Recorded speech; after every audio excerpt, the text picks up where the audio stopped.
Hai, aku Maria. Beberapa orang mengenal aku sebagai orang yang baik, dewasa, dan mandiri. Dan beberapa orang lainnya mengenal aku sebagai orang yang cuek, tidak peduli sama orang lain, dan juga tidak peka. Wajar, tapi terlepas dari itu semua, jujur, aku tidak tahu siapa diriku yang sebenarnya. Maka dari itu, aku mencari tahu siapa diriku yang sebenarnya. Aku mencari dan mencari jati diri. Anehnya, semakin mencari, aku tidak semakin menemukan. Justru aku semakin kehilangan. Ternyata, aku keliru sejak awal.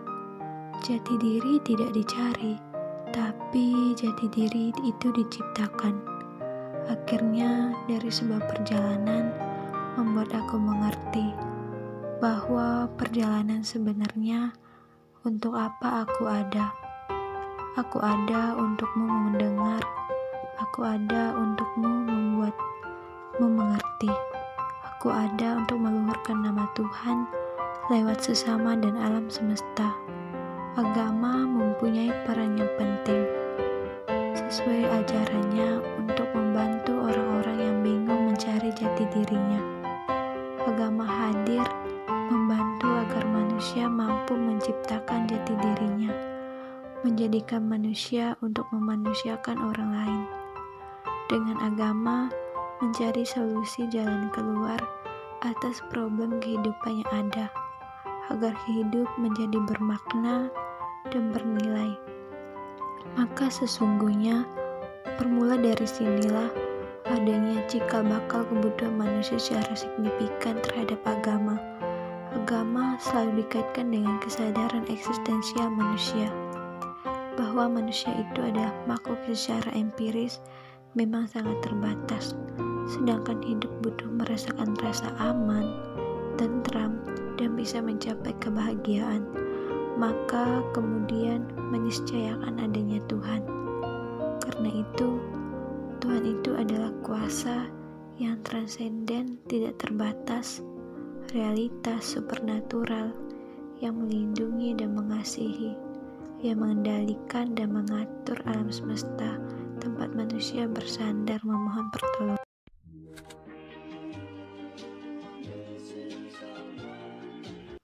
Aku Maria, dan ini ceritaku. Pernah gak sih ngerasa jadi orang paling jelek di dunia? Jujur, aku pernah.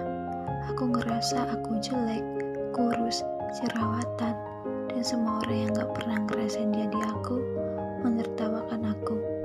Itu awal mulanya aku menjadi insecure. Sadar gak sih, ternyata omongan orang bikin kita lupa untuk mencintai diri kita sendiri. Dan setiap kali lihat orang yang lebih dari kita, rasanya pengen jadi orang itu. Aku sudah berusaha tak peduli, namun rasanya sangat sulit. Perlahan kepercayaan diriku menghilang dan hanya memori menyakitkan yang ada dalam pikiran. Namun aku berusaha berpikir positif bahwa hal buruk hanya ada dalam pikiran. Spekulasi pada peristiwa harus dimusnahkan, keluhan harus dikurangkan, dan rasa syukur harus ditambahkan. Cita-cita dan impian tak hanya untuk mereka yang punya banyak harta. Sapaan dan obrolan tak hanya untuk mereka yang berfisik sempurna. Tak ada batasan untuk menjalankan hidup penuh keadilan. Hiraukan penilaian dan sikap acuh yang mereka berikan. Kebahagiaan bisa kita ciptakan dengan perjuangan. Baik buruknya diri kita tidak ditentukan oleh banyaknya penghormatan dan pujian, namun oleh kebijaksanaan dan kebaikan yang diberikan. Pada video ini saya ingin mengajak teman-teman sekalian yang menontonnya agar kita semua sadar bahwa insecure itu tidak perlu, karena hal tersebut hanya akan membuat kita terpuruk dan tidak mau menerima dan mensyukuri apa yang kita miliki. Mari kita buang jauh rasa insecure menjadi rasa bersyukur. Dengan semua istimewa di mata Tuhan, kita diciptakan beragama, namun dengan kesetaraan derajat yang sama. Tuhan menciptakan kita pentingnya hidup berdampingan, toleran, serta mau menerima perbedaan. Jadi untuk kalian yang masih insecure, ubahlah rasa tersebut dengan mensyukuri apa yang telah Tuhan berikan. Jadi, apa alasanmu untuk menjadi insecure? Jangan takut untuk menjadi orang berbeda, berusaha dan berdoa. Bungkam mulut orang dengan perubahanmu, tunjukkan kalau kamu manusia hebat.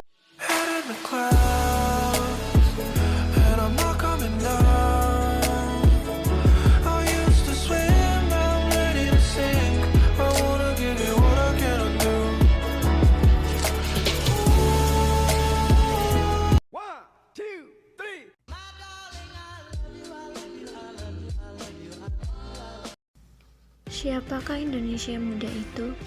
Apakah dia yang berlindung di balik selimut ketika sang fajar tersenyum ke arahnya? Ataukah mereka yang bahkan dari pagi mengayunkan langkah dan menampakkan kaki? Siapakah Indonesia muda itu? Apakah ia yang selalu bertegur sapa atau bahkan selalu tenggelam dalam dunia maya, atau ia yang bangga akan bangsanya? Indonesia is very well known about our national motto, Bhinneka Tunggal Ika. Assalamualaikum.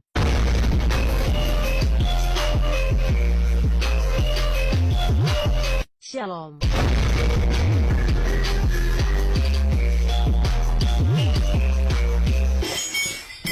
Om Swastiastu.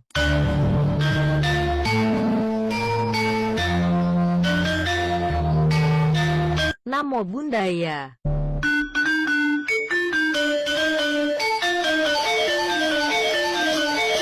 Wei Dedong Tian. Shalom Alaikum Harnashach.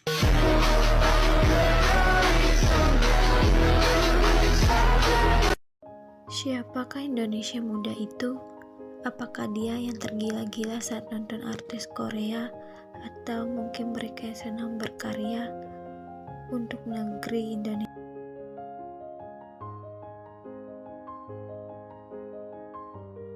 To inspire, don't ever stop wherever we are. Show the world what you got. Yang ada di Pulau Bali, Maluku dan di Papua, juga yang di Nusa Tenggara, Sulawesi, Kalimantan dan Sumatera, juga Jawa. Tunjukkanlah hey Indonesia, tunjukkan pada dunia.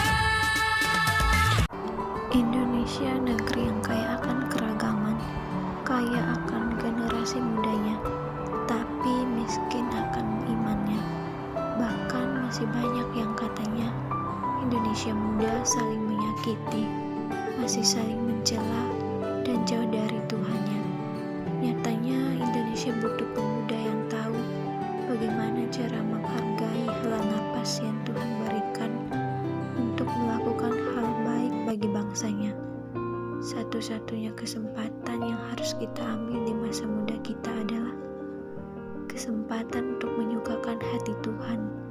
Mau seganteng apapun kita, mau secantik apapun kita, mau sekaya apapun kita, siapa orang tua kita, tanpa kita menyukakan hati Tuhan, kita bukan apa-apa. Tidak ada prestasi yang paling tinggi selain